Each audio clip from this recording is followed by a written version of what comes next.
everybody, and welcome back to the Chilluminati podcast, episode 90. As always, I am one of your hosts, Mike Martin, joined by my other two hosts, Jesse Cox and Alex Fascianes, the brothers from LA. The brothers from LA. Yeah, the brothers from LA.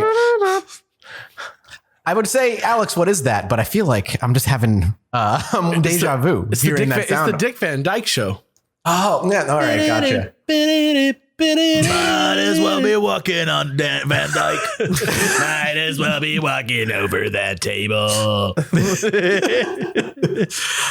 So, hey, thank you guys so much for carrying the show for me last week while I was gone. I was told and Carrying's a relative term, but yeah, all right. Yeah. I read the comments of apparently even Davis, having Davis on the guest, he was more curmudgeonly than even Jesse. Dude, he went in on the Christians. He went in on astrology. He went in on everybody. I would never go in on Christians or astrology. I, for one, am hedging my bets. One of them's got to be right. I haven't heard about it yet. I haven't heard the episode yet, but I hear it's another secret society one. Oh, yeah. It's about Coconut Grove. Oh, all right. I know a little bit about that, but not much. Like not too much. So I'm excited to go into it. I don't know why you're cackling, so I'm excited. No reason. No reason. There was like Davis seems like, I don't know if he's like this on Star Wars New Canon Book Club or Scary Game Squad. Okay.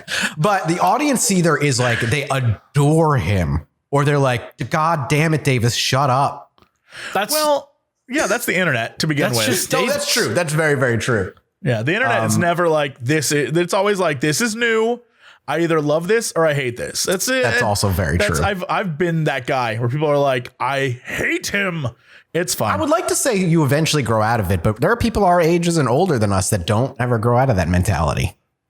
Grow out of disliking things? Well, like hating something in like so heavily or loving something so heavily right away. Like, please, you'll hear a song and be like, this is a trash song and this band is trash. Everyone hates something. To quote the Real Big Fish, everyone hates my butt. That's not a song.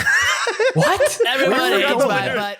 I just want to say a big thank you to today's sponsor, HelloFresh. Baby, I love food, especially food I don't have to actually go shopping for. HelloFresh, if you don't know, is super easy and stress-free, and especially in times like today, where getting things delivered to you is just all around safer. HelloFresh offers convenient, no-contact delivery to your doorstep for easy home cooking with the family. The past few months, too, I've been trying to eat a lot healthier. Let's be real, I've been ordering takeout since the pandemic. But HelloFresh has over 90% of ingredients that are sourced directly from the growers to ensure peak flavor and ripeness and just a little bit more of that healthy flair that people like me who never leave their houses need. If you want to get HelloFresh and get $90 off as well as free shipping, go to HelloFresh.com/90chill and use code 90chill to get that $90 off. Again, that's HelloFresh.com/90chill and use code 90chill, 90chill, and get that $90 off. HelloFresh.com/90chill, code 90chill. I forgot the song. Well, today there is no Davis. It is my grand return after a few weeks. So today we're going to go in light, call it a palate cleanser. I'm going to give you an amuse-bouche. The ginger between the sushis. Exactly. Amuse-douche. Yes. An amuse-douche. Amuse-douche. We'll say B and lower cryptids. At least I personally rank these lower. three. What does that mean? We're going to go. It means they're cryptids that are, you may have heard of them, but they aren't prime time. They're no Mothman. They're no Chupacabra. Wait, why are we giving them the limelight then? Because sometimes, man, you don't know something's S tier until you give it a chance. Is this sponsored? We have ads on this one, so sure. To quote Real Big Fish, are we selling out tonight? Yes. In my butt? Yes. Yeah, that's the Manscaped ad. right. Out of your butt tonight. This is a perfect segue over to the Patreon, though. Isn't that right, Alex? It is. It is right. And if you want to be right with yourselves, head over to patreon.com/ChilluminatiPod, where you can keep us weekly. You can keep us, you can get ad-free versions of the show. You get art. You can get on the Discord. There's all sorts of great stuff. You get access to all our merch early. Like you get preferential treatment in that way just for coming in and dropping a few dollars down on top of a show that's doing their best to uncrazy the crazy stuff for you. That's a good way of putting it. And the latest poster that was up by Studio Electro is based on the James Dean car episode, The Demon Car. It's real good, wonderful poster. So go check that out. All right, that out of the way, it's time for 3 mediocre cryptids that you boys will rank as we go through them and where you think they belong in the hierarchy of other cryptids. Whoa. In what way are we ranking? Overall, man, coolness factor. All right. Hold on. I got to write this down. We have to stay true to this. If we're ranking, okay, we have to stay true to these ranks. Looks. Number 1 category. Hold on. How many categories do we want? 6.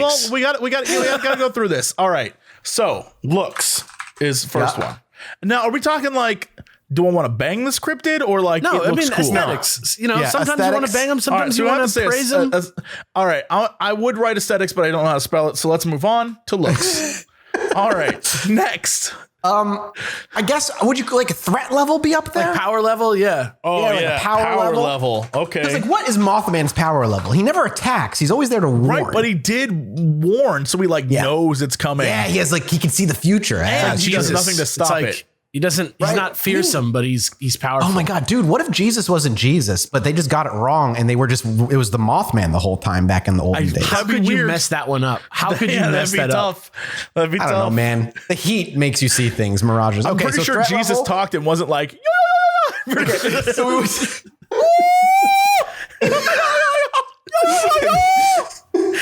This guy is so wise. We should follow him. Dude, oh man, this guy, come on. This is a miracle. He just takes off into the sky. All right. Looks and threat level. Is that all we want to keep it to? No, we have to have one more. In that version of the story, Doubting Thomas is like the smartest guy in the fucking whole thing. He's like, I feel like I don't understand. It's like fucking Chicken Boo. Do you guys not see that that's a big ass Mothman? Okay. That's not a carpenter's son at all. What about influence on modern day? I would say influence. Like legacy? Influence levels. Like legacy or influence on the future. Okay. All right. Here's our three rankings. Let's do it. We gotta stick to these. The first cryptid that we are going to cover today is a familiar one to any of those who were at the live show in Boston. Not because it's the same one, but they fall within the same because that dude family. was there. No, okay, yeah. Wait, what live show was this? Oh wait, no. This is I'm ahead of myself a little bit. When I talk about the live show, the Boston one at the one theater, the second cryptid is going to be based on that, not the first one. So this is the show where Alex fell in pee. This is where I slipped in my own piss and cut both my knees on the ground. Couldn't walk straight for 3 fucking days. Always bring that up forever. The guy who was like, dude, I would have turned around and help you, but I would have peed on you. At least he was real, man. At least he was letting you know he was thinking of you in that moment. I wanted to help, but I would have peed on your forehead, dude. I'm sorry. Imagine if you whipped around, you'd see Alex getting her bullseye right in the head. I read the reviews on this show, and it's like, it's a great show, really well researched. Everybody's so funny, except they talk about the grossest shit because they're just 3 dudes together in microphones, so they just can't help but be just absolutely awful all the time. Oh, dude, we made it, dude. By the way, one of the most recent reviews was a 4-star review that said it's great except for the mild misogyny. Oh no. Wait, that's how you know we made it. We're misogynistic somehow. I don't know how. I'm trying not to be. I know, me too. If I've been misogynistic, I apologize. I have never meant it. I don't actively trying not to be. Right. We're never not going to be. Yeah, but think of it like this. Even with the misogyny, we're still 4 stars to them. We're trying our best, guys. You know what? That's good way to look at it. Good way to look at it. I thought so. All right. First, it's the trying that's helping, I think. Yeah, I think so too. Ladies, we love you. We don't. No, you ruined it now. You know what it is? It's probably you going like, "Hello, my little Chilluminati." No, that's not misogynistic. That's what's causing it. That would be like, that was couldn't be my little chill ladies. Then it would be creepy. That's what's now. I understand what they're talking about. That low voice is the most inclusive part of the show. Everybody's. Now I know what they're talking about. Now I see why it's 4 stars. I get it now. You're right. You're right. This is a 4-star show. We got got to rank these goddamn cryptids. All right. The first cryptid that we are covering today is none other than the Flatwoods Monster. If you don't know that name, then perhaps you know it by one of its other monikers, such as the Braxton County Monster, the Sutton Monster, the Green Monster, not to be confused with the Big Green Monster out in Boston, and the Phantom of Flatwoods. If you don't know baseball trivia, just so that doesn't sound crazy, he's talking about the wall in Fenway Park, in the baseball stadium. I don't know why. It's not just like some giant monster in Boston. The Hulk has been ravaging Boston for weeks now. We've had him there for quite some time. That huge fucking monster in Boston. He's wicked pisser. He's a wicked pisser. All right. This creature was sighted only in a span of 2 days in 1952, between September 12th and September 13th, out in Flatwoods, West Virginia, and the surrounding areas. Whoa. Only a total of, it's only been seen twice. 3 times technically, but over 2 days. Oh, in the 50s. 1952. I'm already super sus, but let's keep going. All right. This particular creature is described as extremely tall, somewhere between 7 and 12 feet, with a spade-shaped head and wearing a metal dress.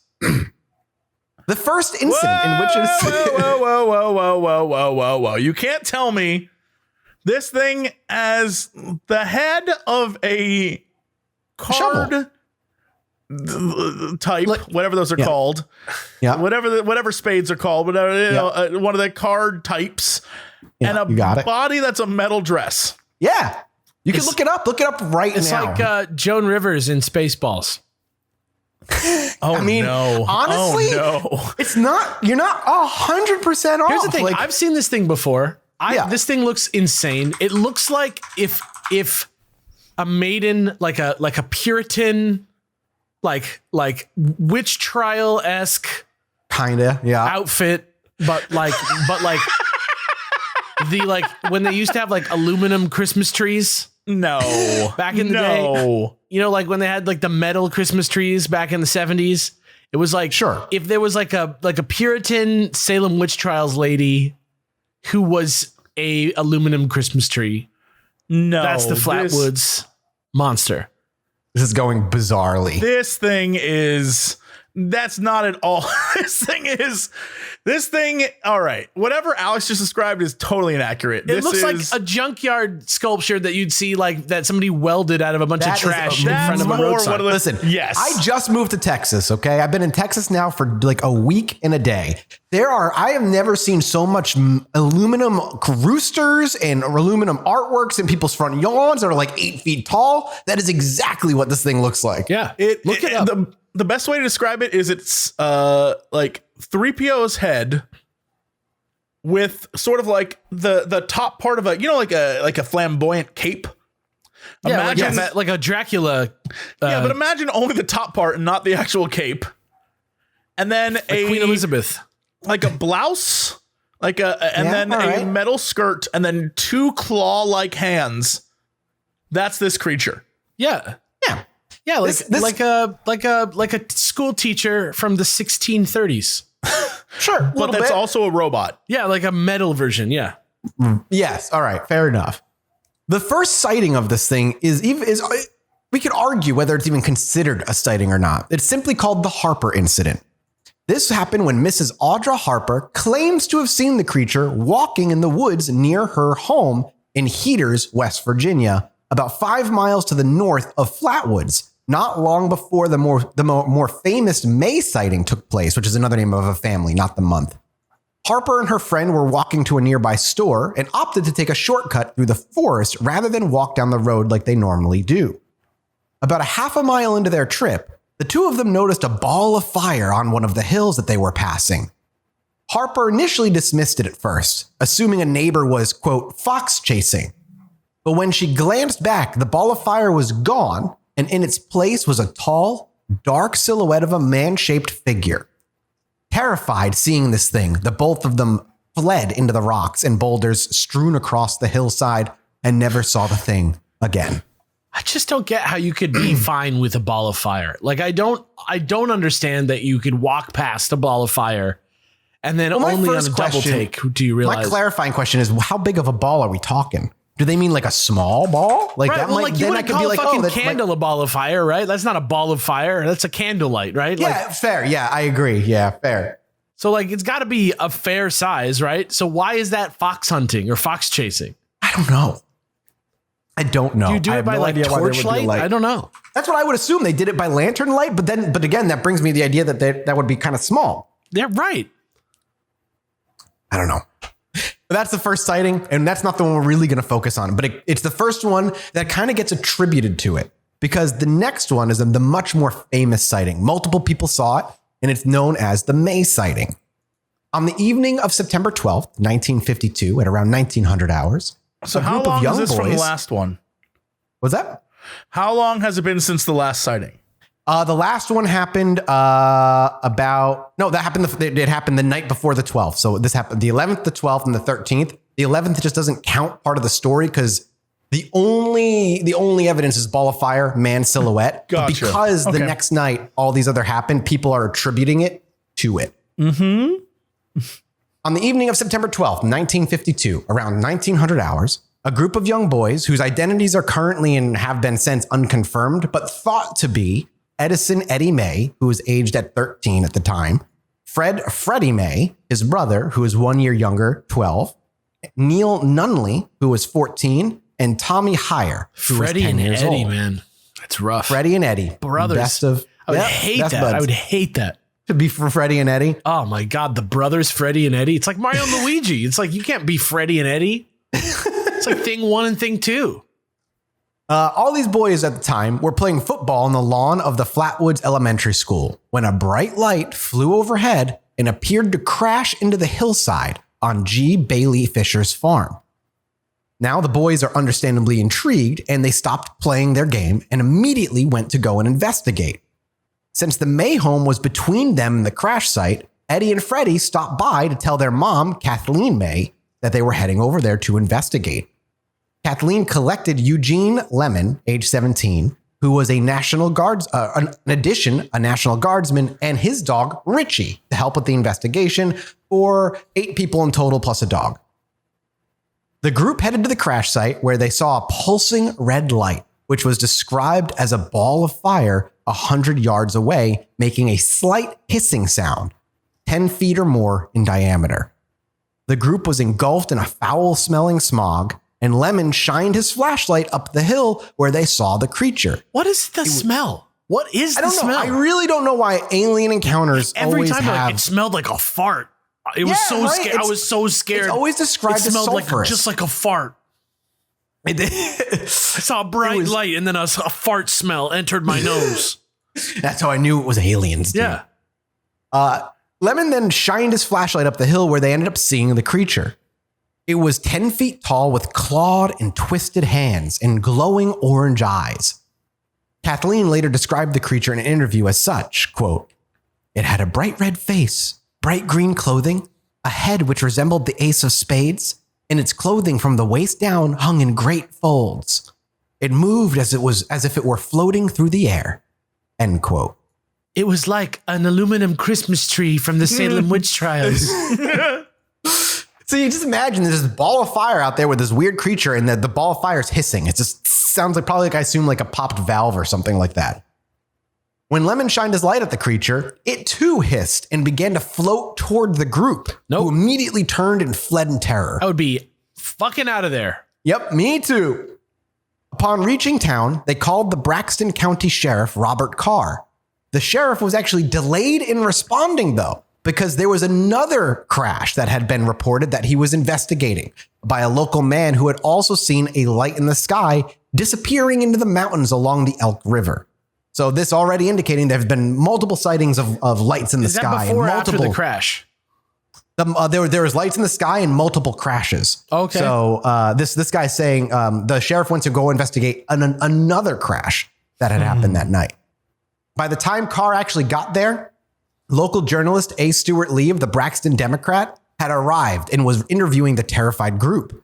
Lemon, Carr, and a small gun-toting posse headed back to the crash site where the creature was long gone, and all that remained was a sulfuric odor, some tracks left in the grass, and a black rubber-like substance. Over the course of the next few weeks, the members of the group were plagued by irritation and swelling of the nose and throat, vomiting, and convulsions, all of which have been attributed to symptoms of exposure to mustard gas. What? What does mustard gas smell like? That's a good question, actually. Does it smell like a fart? Let's find out. Let me see. Yeah, I was like, let's look it up. Gas smell. Mustard gas is colorless and odorless, but when mixed with other chemicals, it looks brown and can smell like garlic, mustard, or onions. That's why it's got to be Mustard gas. There you go. But there you go. That's the Flatwoods monster. We're gonna go a little bit into maybe some explanations for the thing. One more sighting as well. I actually completely forgot we got one more sighting, and then the pop culture of this thing, because this thing is as minor as the sightings are, has infested video games. The Flatwoods monster is everywhere in video games, and we're gonna get to that here in a minute.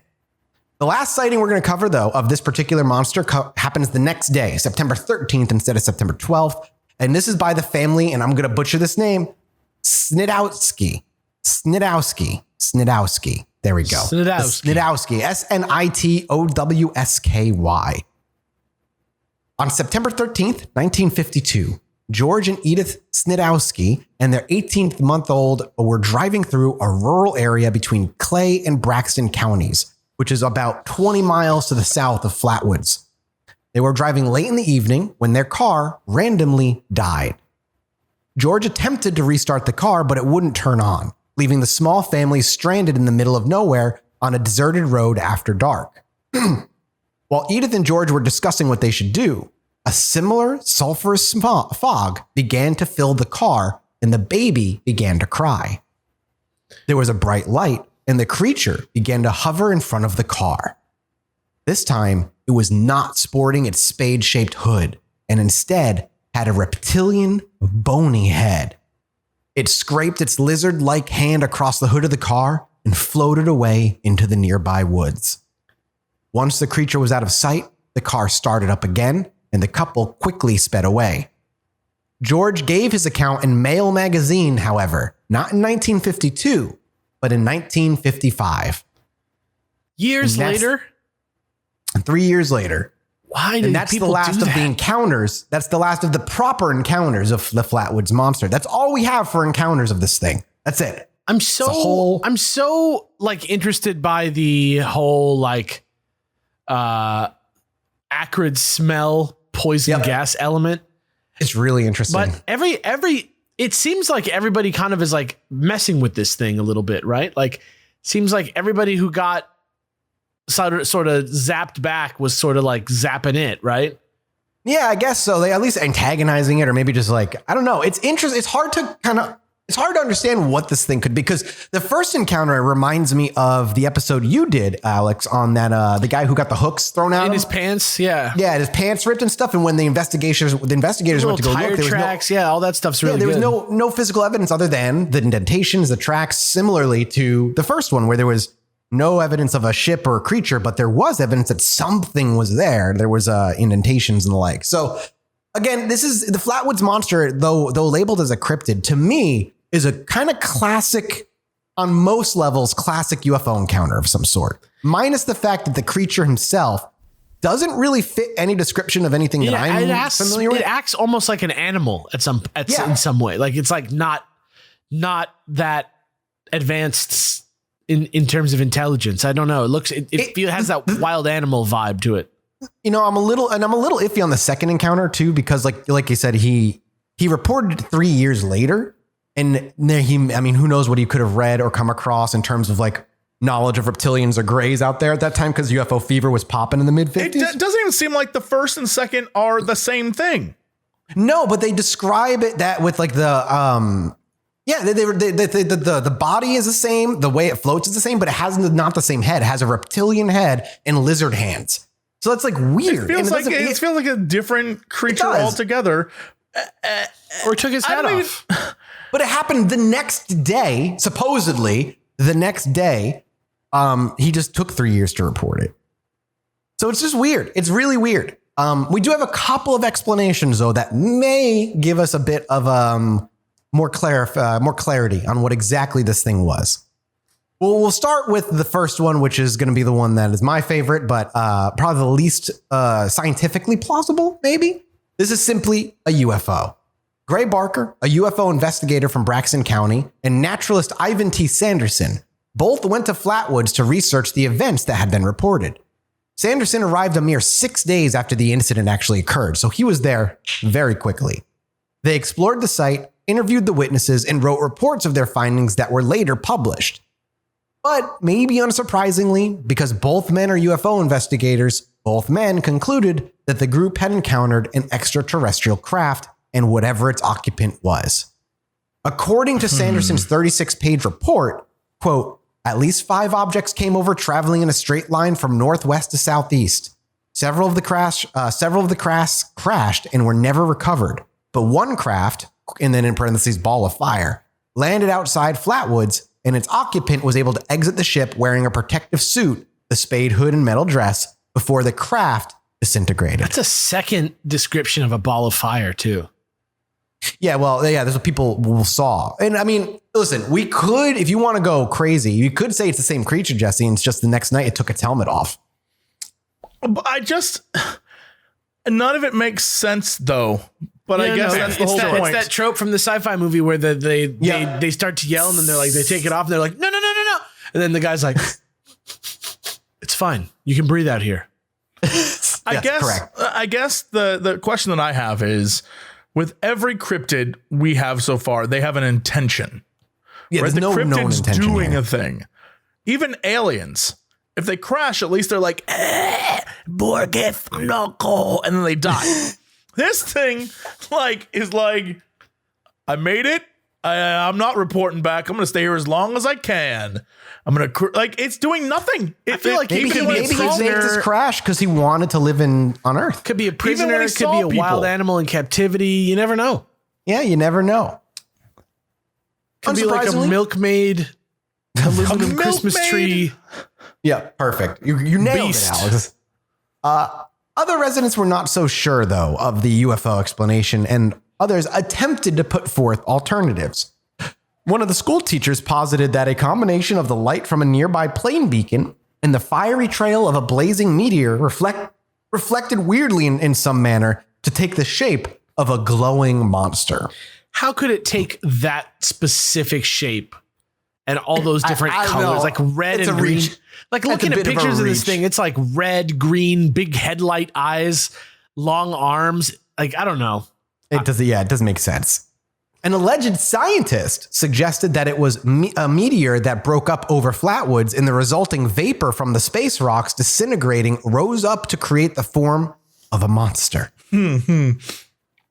Others said it. Sorry, go ahead. No, even as a skeptic, that's the least likely. And then the smoke became a monster. I've seen Lost. That was unbelievable then. That's true.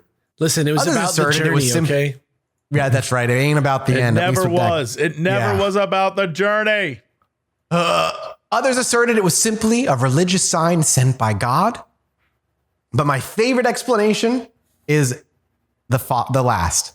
A Wisconsin cheese company wondered if everything could be explained by their inflated rubber cow, which had been launched about 10 days before in a publicity stunt. First of all, who asked the Wisconsin cheese company? Second of all, how could you ever parse from this super specific description that it's a cow? Was the cow dressed like Vision from Marvel Comics? I guess maybe it does for them. Who knows? It's a 1950s cow. They were weird. 1950s balloon cow. That's it for our explanations. But now we move into the last bit.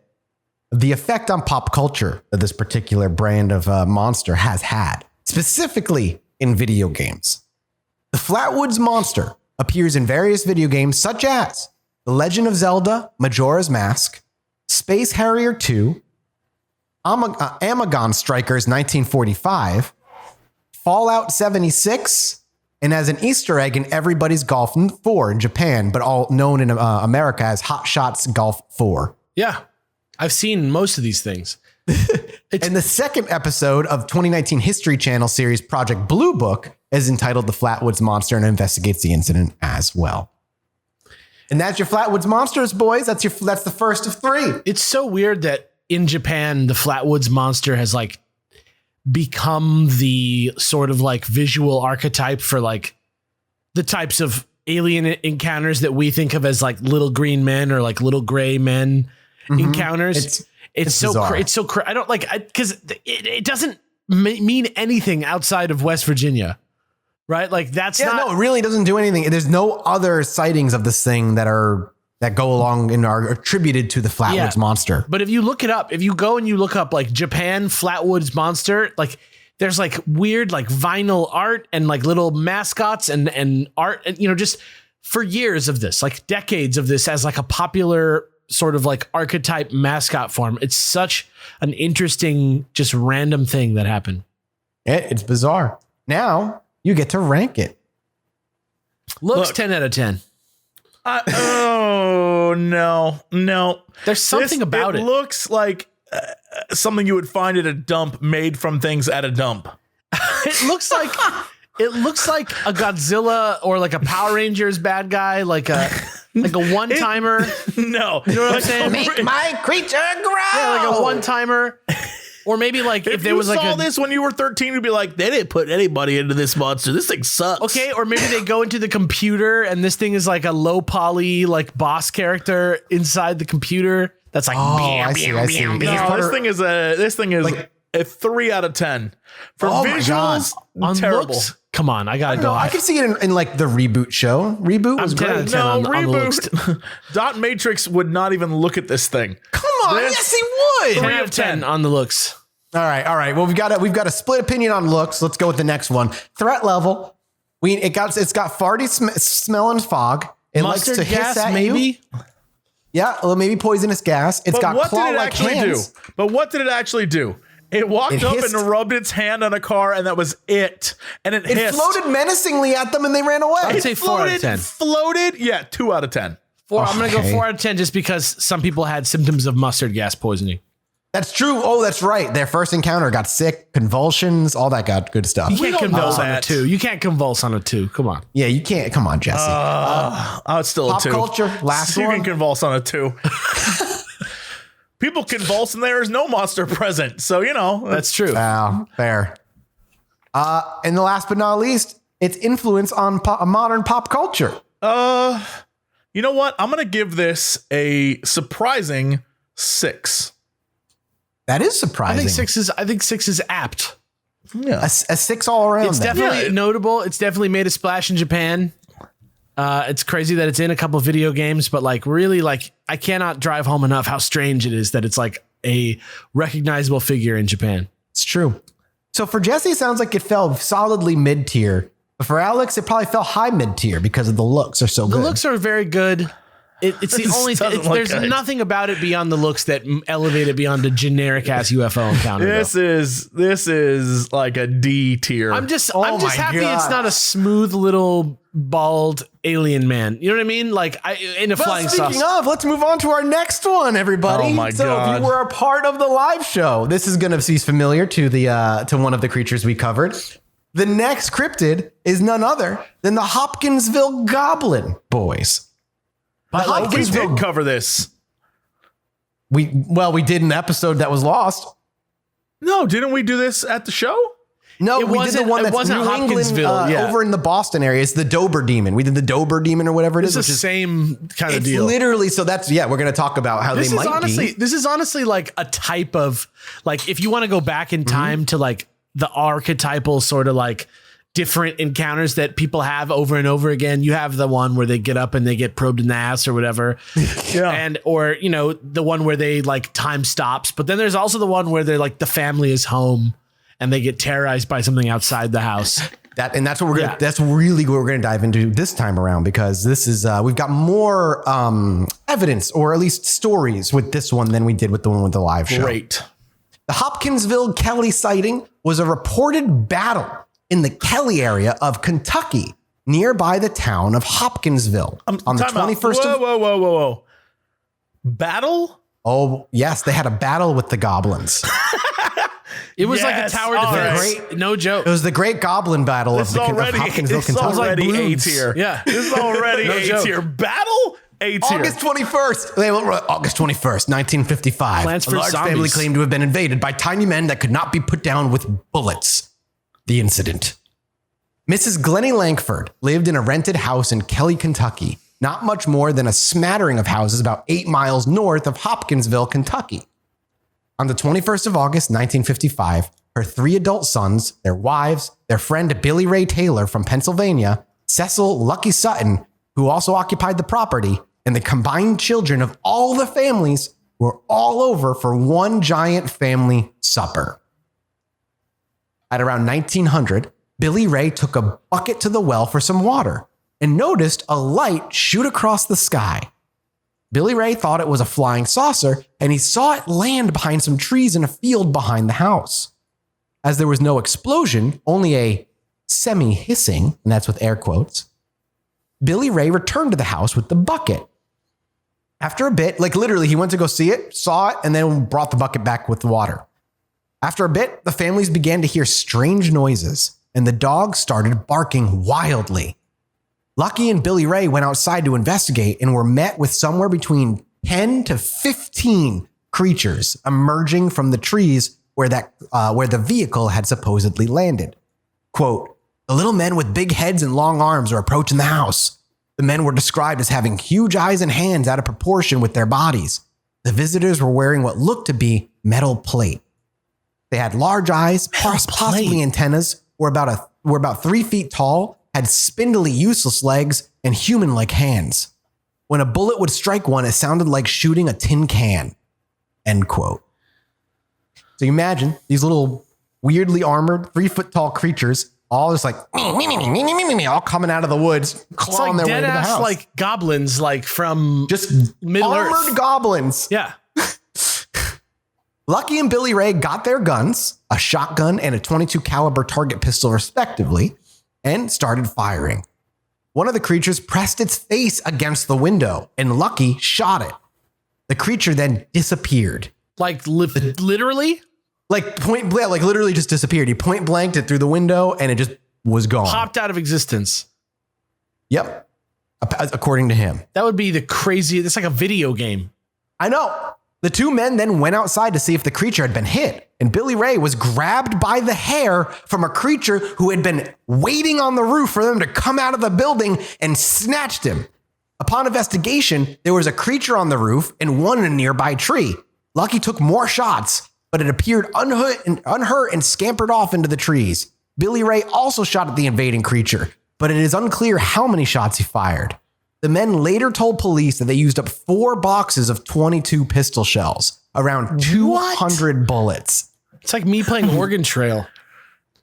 However, it is important to note that neighbors reported saying they only heard 4 shots and mistook them for firecrackers and promptly ignored them. So you think it's a tall tale then? Well, there is a little physical evidence at the scene, and we'll make our assumptions thereafter. After about 4 hours, Mrs. Langford attempted to calm things down. She said that the creatures hadn't done anything to harm anybody and suggested that they call the police. The families crammed themselves into 2 cars and drove down to the police station. The group spokesperson implored the police to help them, saying, "We need help. We've been fighting them for nearly 4 hours." The police drove out to Kelly and remained for nearly 2.5 hours, and they reported no tracks from the creatures or any marks indicating anything had landed behind the home. There was a hole in the window screen, however, presumably from Lucky shooting at the creature in the window, and a .22 shell was found in the yard. The 2 officers returned in the morning and were told the creatures had returned at around 3:30. There were no shots fired this go around, but the creatures scratched at the house and made sounds as if they were walking around on the roof. The family had left Kelly and headed to Evansville, Indiana, before the officers arrived the next day.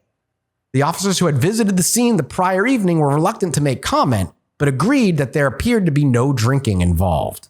So everybody involved was at least sober.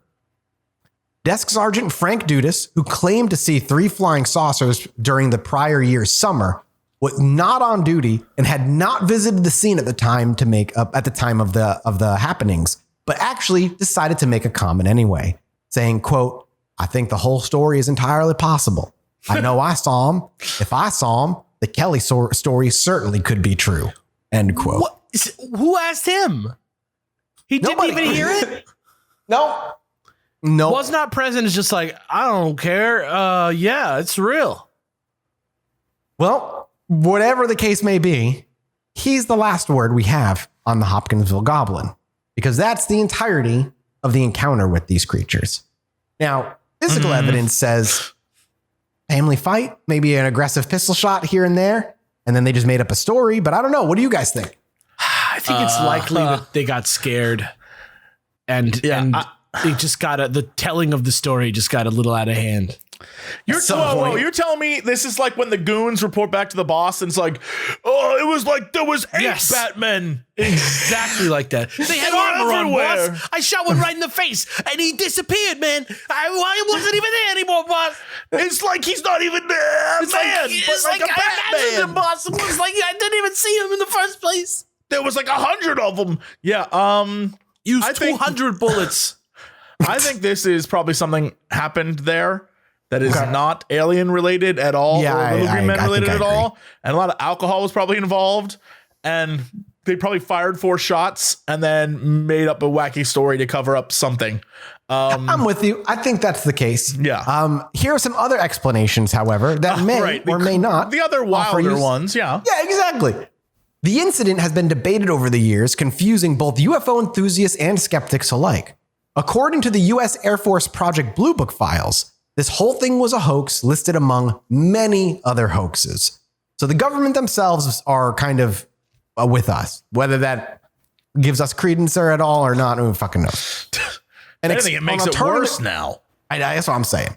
Another explanation that has been posited is a pair of aggressive great horned owls were disturbed. I'll buy that in a second. Those shits are scary.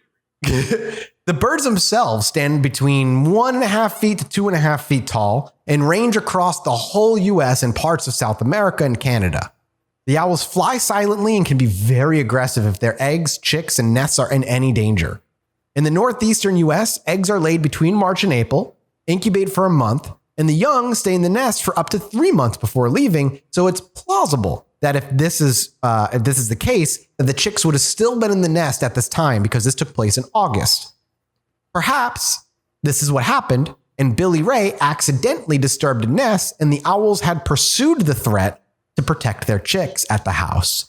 So they're saying that maybe the adult owls decided to kind of bother them for a while because they saw them as a threat. I could see that too. These guys sound like, I don't know. It just sounds so much like they just saw something that they found out what it was like 2 days later, and then they just doubled down and doubled down and doubled down until there was 100.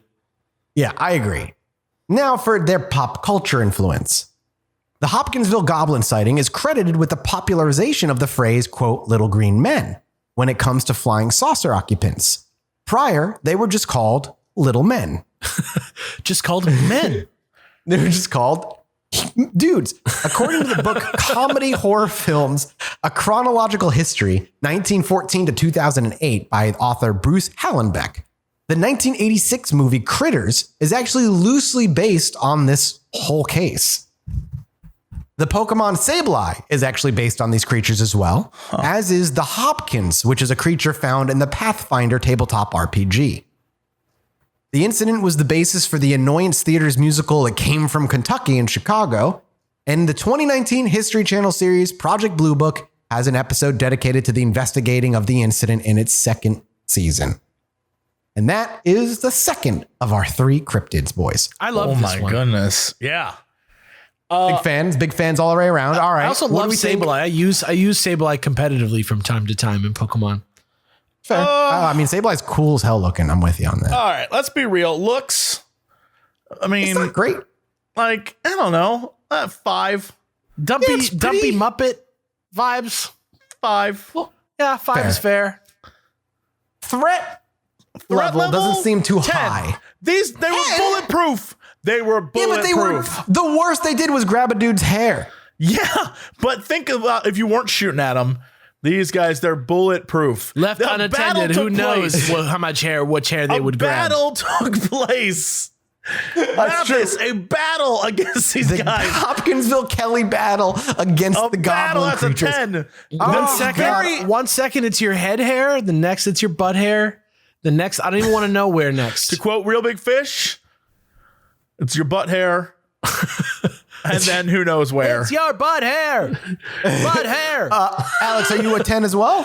On danger, no. I'm gonna say it's a 5 again. Like this No these guys way. clearly have like a more like mischievous vibe than they have like a Tell dangerous me vibe. of another cryptid ever where a battle has taken place. These are the goblins from the Rankin and Bass animated Lord of the Rings Return of the King cartoon. Rounds. That's what I'm 200 picturing. rounds. There's nothing you can change. 200 It's a lie. rounds. It's a lie. It's a drunken lie. Look, all these are lies, but it doesn't matter if we're going to play this game. I'm saying a Play neighborhood this 4 game. rounds. And I would shoot 4 rounds at an owl. I'll tell you that much. These 200 rounds, that's a 10 power level. If we're playing within the limits of what supposedly happened, We got a 5-10 on Jesse and a 5-5 on Alex. 5-5, yeah. Let's see what we got on the last one. Now, unlike the last ones, it's not as heavily video game influenced, but it's got a wider range of influence across multiple mediums. Little Green instead. Men automatically puts it at least That's- a 9. At I would least a say, 9. Green Men. I would say Sableye is much more popular than all the rest of those video games put together. Sure. Including Legend of Zelda Majora's Mask. That's, I mean, okay, fair. But but no it's one just, thinks but it's Legend just of an Zelda appearance. Majora's Mask fair. Flatwood Monster. Yeah, no I one couldn't thinks say that. like this thing from Majora's Mask. And people are like, "Yo, I know that character." So we're saying a 10 then for this Little one? Green Men, that's huge. That is huge. Huge. Before they That's were such a just simple men. thing, but so good. Yeah, They they're were just merely men before. How would you describe so- them? They were little men. So, all right, Jesse, what are your final rankings for this one? All right, I'm going to say looks 5, power level 10, its legacy a 9. Okay, Alex. 5, 5, 10. 5, 5, 10. All right. That puts us on to our final one. The shorter of the two, one that you may be familiar with, a much more modern day cryptid. The Boston Baked Bean Baked Boy. Bean Boy. Oh, God, I hope one day, in like fingers 10 years, crossed. it's perforated out there into the world and there's somebody who has a sighting of the Boston Bean Boy. No, not the Boston Bean Boy. This comes the very first sighting from 2007. These are the Fresno Nightcrawlers. Yay, yay, yay, yay, yay. I love these little guys. Little pants boys. Wait, what? I fucking love the Fresno look them up, Nightcrawlers. Jesse. While we go through this, go ahead and look up the security footage from 2007. And then if you haven't seen the security footage from 2011 as well. Freaking Dobby that driveway Dobby can freaking kiss these guys' ass. Damn right, dude. The Fresno Nightcrawlers are a pair of strange creatures, often seen in pairs. The first sighting was on security footage in 2007. They're like the alien version of Bananas in Pajamas. They really are. That's a great explanation. There are no negative events surrounding these cryptids' appearance. And how could there be? Already, unfortunately, before we even really begin, their threat level is 0. There is no threat here. 0. Unless, you never know. Well, they might be able to. Well, actually, they might be able to just what walk would you classify anywhere. jaywalking? Would jaywalking be threat? It's threat? 'Cause they serious jaywalk. enough. It's serious enough. Right. I agree. You could be in danger from that. Other than that, they simply walk around. That's all they seem to do. In 2007, Victor Camacho of the television network Univision was contacted by a frightened man. The man gave Camacho the footage, which, for lack of a better description, shows 2 pairs of white pants walking across his front yard. Based on the footage, Camacho estimates them to be somewhere about 3 feet tall.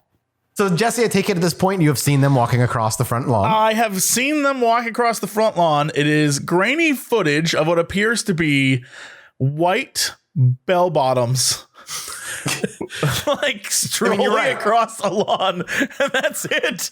Like that's it. It's like you're absolutely someone correct. is missing the upper half. It's like that movie that Disney released or Pixar, where it's just the feet, like it's just the dad's Onward. feet. It's just Yes, it's like that, except it's a dude in white bell bottoms with no top, except maybe the head is where the waist would be. The thing about this story that I love is that at first you look at it in its isolated case and you're like, this is clearly a hoaxed, like just made up thing that somebody did, right?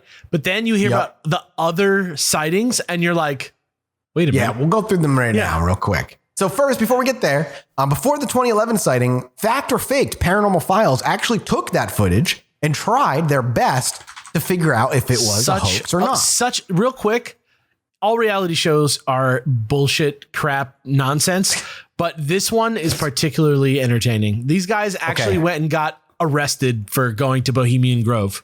Yes, you are correct. So that's some hardcore But they shit. couldn't make it into Coconut Grove. They couldn't get into Coconut Grove. Couldn't By get the into way, Coconut I figured Grove. out it's a fucking theater by my house, like in LA. There's a thing called Coconut Grove. That's why I know what that is. Oh, okay.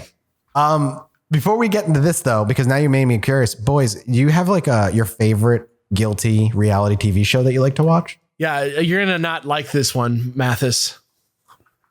Okay, I'm already worried. Are you ready? Are you prepared? Don't break my heart, Alex. Well, what are you about to say? Ghost Adventures. No, God, you're a Zach Baggins like fucking mole in our show. Get out. Listen, get out. Listen.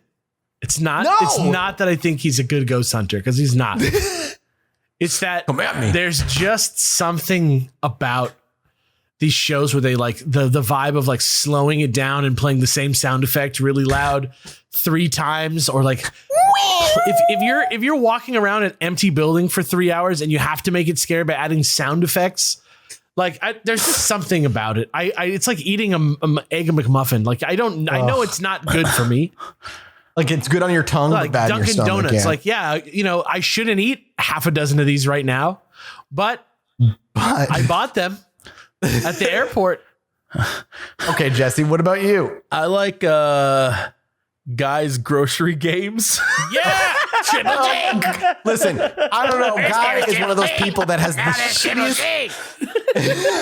He's got the dumbest TV shows, but that guy seems like he's got a heart of goddamn gold. Here's the thing. I know they're dumb, just like Alex. Like I know what I'm watching is dumb, but I will sit there and be like, oh shit. Guys, Grocery Games is on.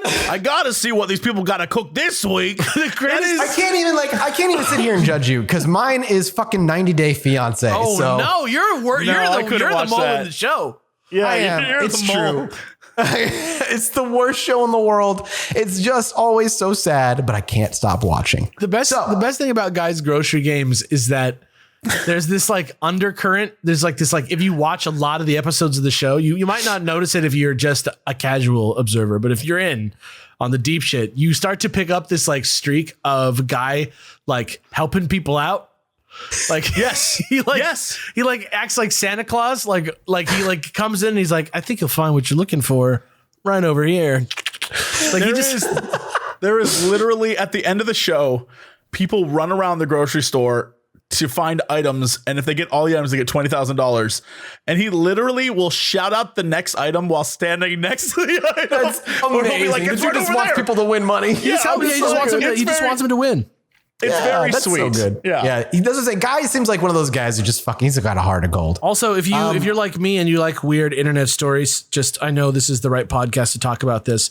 You have to look up the fucking article. I'm looking for it right now. I can't find it, but it's the article. I think it's on Noisy, where they made the guy from Smash Mouth eat like a giant spicy omelet that was cooked by Guy Fieri, just by like pressuring them on Twitter to do it for charity. And it was That's like awesome. supposed to be live streamed and it was supposed to raise all this money, and it like didn't. And he just ate this like giant spicy omelet. It's an incredible story. You should look it up. Nobody watched. Fact or Faked Paranormal Files actually attempted in 2010 to handle this footage. The episode itself is titled Unwanted Visitors, if you want to go look for it yourself. The show attempted to verify the footage by trying various methods to fake the footage. They attempted to recreate it with puppets, pajama pants on a string, and even a child wearing a sheet. The hosts themselves deemed the footage unexplainable after finding no reasonable method of recreating it. Nowadays, though, like if this is 2007, but if it was like now, CG, you could so easily do something like that. Then there's the partner footage, the one from 2011, titled the Yosemite Crawlers. In March 2011, caretakers of Yosemite National Park put up mounted night vision cameras as they were concerned about vandals destroying parts of the park. Instead of angsty teens, however, or any devious poachers, the camera captured another pair of Fresno Nightcrawlers. They look exactly the fucking same too. It is. Except these are it's in like a parent Yosemite. and a child. It's a parent and a child in a weird way. Oh yeah, one's like a The mini. footage, yeah, and the footage appears to show one large creature between 3 and 4 feet and a smaller creature of about half that height wandering down a hill. They simply walk from one side of the frame to the other, walking behind trees as they do. You seeing that footage right now, Jesse? I'm watching it. It's so weird. Isn't it super weird? The thing is like, you can imagine someone would dress up in this flowing white sort of pant thing that goes above their head. Yeah. But the crack in the split in the legs It's so high up. is so high up. I don't know how a body fits in unless it's like one really thin person hopping while moving the other leg along. So it looks like like they're walking. It's so weird. I have no idea how it works. I don't know how it works. I'm interested too, because and if there is one person, that means there's another person and a smaller one, and that means there are people somewhere else in the world doing it. It's weird. And while those are the only 2 official sightings of the Fresno Nightcrawlers, there's a related sighting to them that we only have a vocal telling of, simply called the Carmel Area Creature. If you look into the Nightcrawlers, the Carmel Area Creature will undoubtedly pop up for you. On December 12th, 2014, a 60-year-old ex-Marine reported seeing a strange creature ambling along Carmel Road in Ohio. He described the creature as 7 feet tall, slim, gray, with muscular legs that walked with its knees backwards and leaning forward. The unnamed Marine's wife said this, quote, "We recently bought a place in the Fort Hill area in southeast Highland County. We first noticed after about 30 days of living here that we suddenly have a perfect circle that stays fresh green no matter the weather in our front yard. On Friday night, the 12th, we were driving home. After turning on Carmel Road, which leads to our road, we went around the curve by Carmel Church and then up a small incline approximately 10 feet over the incline. And approximately 10 feet over the incline and in front of our truck, the alien ran across the road and into the woods. My husband saw it, and he's a skeptic, almost 60 years old and a proud Marine. He wouldn't have admitted to seeing it if he hadn't been in shock. I had him draw it for me when we got to the house. He says it was asphalt gray and about 7 feet tall. No arms that he could see, but muscular in the legs area. No jawline, and its legs were bent backward and it leaned forward as it ran. The main thing the Carmel Area Creature and the Fresno and Yosemite Nightcrawlers have in common is that they are primarily leg with very little upper body and no arms to speak of. The Carmel Area Creature is noticeably taller, at least 3 feet or 3 or more feet, with knees and that bend backward as opposed to the traditional walking movement the other crawlers have. Also, all the crawlers appear to be pale white in color, while the Carmel Area Creature is primarily gray. It's like there's like a species of creature that's like made to look like those like little twisty headed ghosts. Yeah, a little bit. That you make at like a Japanese festival or whatever. That's actually one of the few explanations, because we really don't have a lot of explanations. That's it for sightings. And we haven't seen any since 2011. So they kind of just got lumped into urban legend category for the most part, with not a lot of people pursuing them. So the only explanations that we currently have are maybe, like Alex said, it's an undiscovered species of some sort or a species of some sort. Maybe it's a paranormal or supernatural creature like a ghost or something. Maybe it's an alien of some weird type. I love these fucking guys. It could be a pair of white pants being puppeted in some weird way. Like Doctor Strange's cape. Right? Or maybe it's a weird interdimensional being. I mean, who fucking knows? They seem Largely, chill. sightings of these haunted pants have disappeared and nothing has been reported since the early 2010s. If I saw these guys, I'd go put them on. Right? I would just chase them and try and wear them. And even for pop culture, very little other than merch. Plushies, pillows, and posters, but nothing in video games, no movies, no TV. That's it. And that's all we have for our last one, the Fresno Nightcrawler boys. God bless them. All right. I mean, let's be real. Looks 10. 10 out of 10. This thing is crazy. I love how simple it is, yet how it's so bizarre and weird. Just the perfect amount of shitty. Yeah, it's like it doesn't have the like try-hard shittiness of the first one, but it also isn't like, you know, kind of vague as the second one. It is very clearly white bell bottoms, white really silky is. bell bottoms that are sentient. Sentient white. Sentient. I'm 10 for looks. I love it. Okay. Like no debate. It's 10 out of 10. Yes. Agreed. Okay, we know threat level then. Oh, zero. Yeah, exactly. Zero threat. If I saw this walking towards me, I would be like, I gotta see what's inside. I'd walk up and open that shit and be like, what is in here? Zero. The only Zero danger threat. that you face is falling in love too hard. Yeah, that's fair. Which brings us, of course, to pop culture. And really, its only claim to pop culture fame beyond the merch is the one episode of faked or fact or faked Paranormal Files. Well, they were probably That's digging. it. They were like, we got to find something. Dude, This, I you feel know, like is a show, one. That show, actually, they do a great thing where they like, first they like each pitch one and then they like pick one to do. It's a great, it's a that's wonderful kinda- show. You got to watch that. You go watch Fact or Fake. That's your homework. That's your completionist homework. What is it? Your completion. I'm gonna say Like, yeah, if you want one. to finish, if you want to do a full watch through of this episode, you have to go Yeah. watch an episode of Fact or Faked. I think I agree. This thing's a one in its pop culture. And at least it has some pop culture influence in the meekest of manners, but one It's is a, as high as it it's gets. a one. But everything else, A 0 love and a this 1 thing. is another 10. You know what I mean? yeah, you're right. You're right. And that's it, boys. That's it for our three little side cryptids that really not enough for a full episode, but together they're a family. Olive That was Garden. beautiful. That was beautiful. An Olive Garden of cryptids. The Olive Garden of Cryptids. I hope you enjoyed it. These were really fun for us to do. And for all our listeners, hey, if you did enjoy it, let us know. Drop a review wherever you're listening to us. It helps a huge amount and gets us up to that almost at 2,000 reviews at that solid 5-star It's average. chill So thank to you do. so much for that. It is a chill thing to do for the Chilluminati. And if you want to go above and beyond, if you want merch, yeti.com/collection/Chilluminati, or go to Patreon, patreon.com/Chilluminati pod for all kinds of benefits and bonuses, as well as directly supporting us. We're going to go record a mini-sode. We'll see you next week. Thank you so much for listening. Goodbye. Bye. Anyway, me and my wife were sitting outside indulging on our porch one night, enjoying ourselves. I needed to go to the bathroom, so I stepped back inside, and after a few moments, I hear my wife go, "Holy shit, get out here." So I quickly dash back outside, and she's looking up at the sky in awe. I look up too, and there's a perfect line of dozen lights traveling across the sky.